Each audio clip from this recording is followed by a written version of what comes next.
toi, c'est LM. Bienvenue sur cette chaîne. Aujourd'hui, on va parler d'hypersensibilité. Donc, si tu te reconnais dans cette particularité, reste ici. Alors, abonne-toi à ma page si tu n'es pas encore abonné.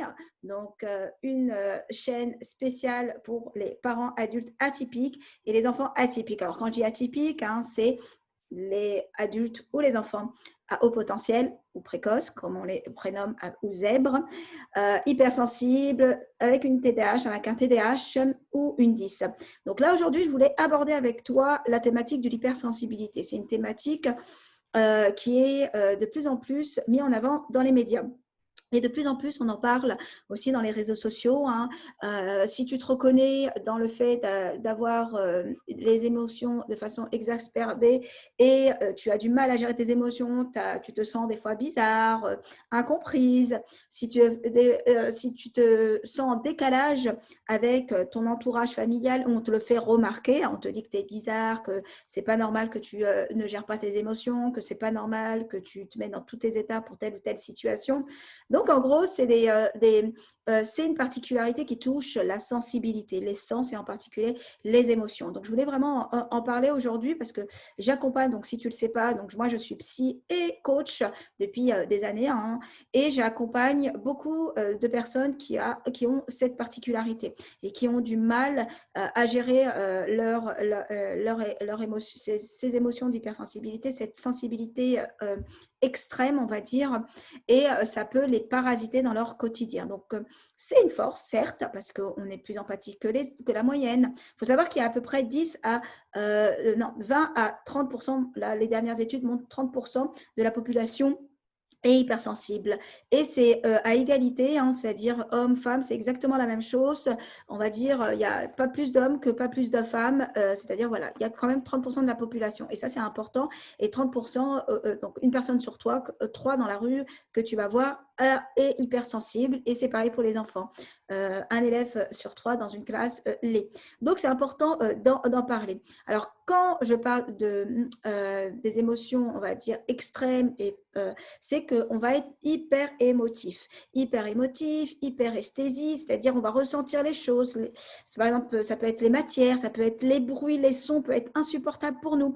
Un exemple, moi j'ai ma fille, ma deuxième, donc j'ai 3 enfants, j'ai ma deuxième qui est hypersensible et qui est très sensible au niveau des oreilles, donc depuis qu'elle est petite. Donc, c'est une particularité qui peut être très difficile lorsqu'on est dans un endroit bruyant, lorsque même ses sœurs font trop de bruit, crient, ou quand il y a un bruit de fond. Bon, ça va, on n'a pas la télé, mais que les enfants en train de crier, ça peut être insupportable pour elles. Donc, c'est des personnes qui sont hyper empathiques, qui se mettent à la place des autres, qui ressentent vraiment les choses de façon forte.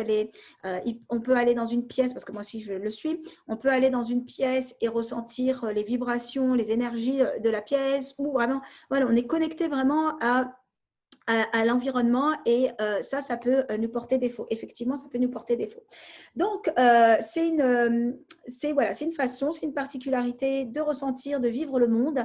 Et ça, c'est important que je le précise parce que souvent, on peut le considérer comme un handicap. Et certaines personnes que j'accompagne et ce que je vois aussi dans les réseaux, et c'est pour ça que je voulais faire cette vidéo aujourd'hui, notamment hier, j'ai vu une vidéo, des commentaires des personnes qui étaient, qui se disaient hypersensibles et qui, voilà, pour eux, c'était comme si quelque chose c'était une souffrance en fait.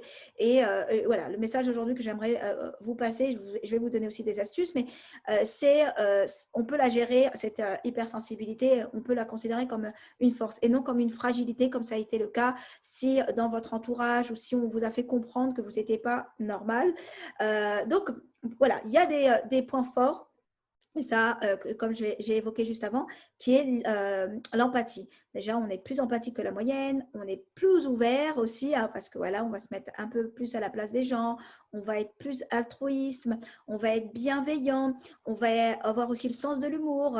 Donc, on se connecte facilement à l'autre. Et voilà, c'est pas donné à tout le monde, donc c'est quand même quelque chose qui est positif et on est authentique. Et ça, c'est vraiment important, surtout aujourd'hui dans la société dans laquelle on vit. Voilà, être authentique authentique, être vrai, être soi. C'est pour ça que c'est important que, déjà, que vous acceptez cette différence, cette particularité. Et le conseil que je vous donne aujourd'hui, c'est vraiment de vous amener à vraiment comprendre ce que c'est cette particularité que vous avez, cette hypersensibilité, et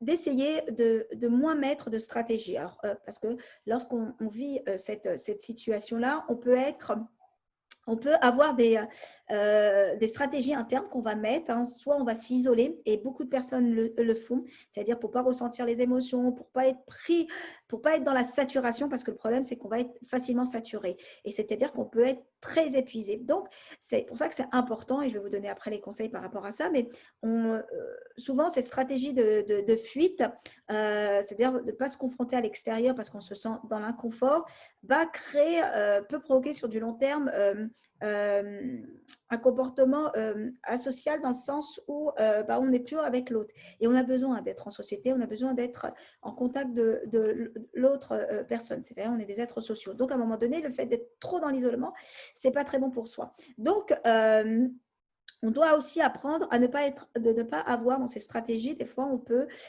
culpabiliser ou avoir honte de ressentir telle ou telle émotion. Non, là déjà, cette culpabilité ou cette gêne, il ne faut pas qu'on l'ait, il faut vraiment que vous travaillez dessus si c'est votre cas, pour être à l'aise avec les émotions. On est des êtres d'émotion, donc c'est tout à fait normal qu'on ressente de l'émotion.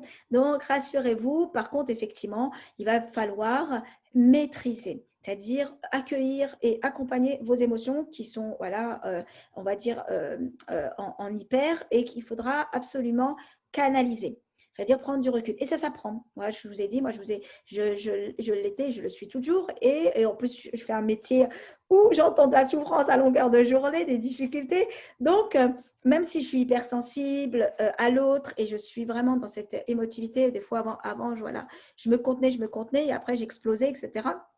C'est important de se dire qu'on peut mettre de la distance émotionnelle, c'est-à-dire qu'on peut prendre ce recul, et c'est possible. Pour ça, il faut déjà savoir ce qu'on ressent. Donc déjà, un conseil que je vous donnerai aujourd'hui, c'est le deuxième conseil, c'est d'identifier déjà qu'est-ce qui se passe en moi, c'est-à-dire d'identifier mes émotions, c'est-à-dire qu'on n'est pas tous pareils voilà, au niveau de notre intelligence émotionnelle, c'est-à-dire dans l'éducation, des fois, on a du mal on n'a pas été éduqué à identifier nos émotions, à accueillir nos émotions. Quand on pleure, on dit arrête de pleurer, arrête, voilà, tu es toujours en train de te plaindre, etc. Alors que, donc déjà, on part déjà avec une béquille, dans le sens où on n'a pas appris à accueillir ses émotions. Donc déjà, la première étape, c'est déjà d'identifier vos émotions, savoir qu'est-ce qui se passe en moi, et de mettre un mot, donc d'accueillir et d'accepter qu'elles sont là. Ça, c'est surtout important, parce que lorsque vous allez résister, qui dit ce qui résiste persiste. Donc, ça va rester, et ça peut créer des manifestations autres qui ne vont pas être très bonnes pour vous. C'est-à-dire, on peut somatiser, on peut résister, on peut créer des déséquilibres dans notre corps. Et qui dit déséquilibre, dit aussi des maladies, des manifestations corporelles. Donc, faites attention à ça. Donc, c'est déjà d'identifier un peu son émotion, savoir qu'est-ce qui se passe en moi, soit de le noter. Moi, je vous invite vraiment à le noter si vous avez, voilà, ça va vous permettre aussi d'extérioriser. J'ai de la colère, je vais extérioriser cette colère sur un bout de papier, dire voilà, ce qui m'a peiné, ce qui m'a frustré, voilà, toutes les émotions, on va dire, désagréables qui peuvent être pas bonnes à ressentir. C'est important de les accueillir et de les identifier. Ensuite, d'apprendre à canaliser ce qui se passe. Parce que lorsqu'on a une émotion, l'émotion, ça passe par le corps. Donc, automatiquement, tout va se passer dans votre corps. On va avoir des tensions, on peut avoir le cœur qui bat vite, on peut sentir de la chaleur. Voilà, toutes ces manifestations corporelles qui arrivent en vous, essayez de les identifier et d'apprendre petit à petit à les maîtriser, à les apaiser. Donc, ça va être faire des techniques par exemple, de respiration. Donc, la respiration va calmer cet état émotionnel que vous ressentez pour pouvoir mettre ces distances.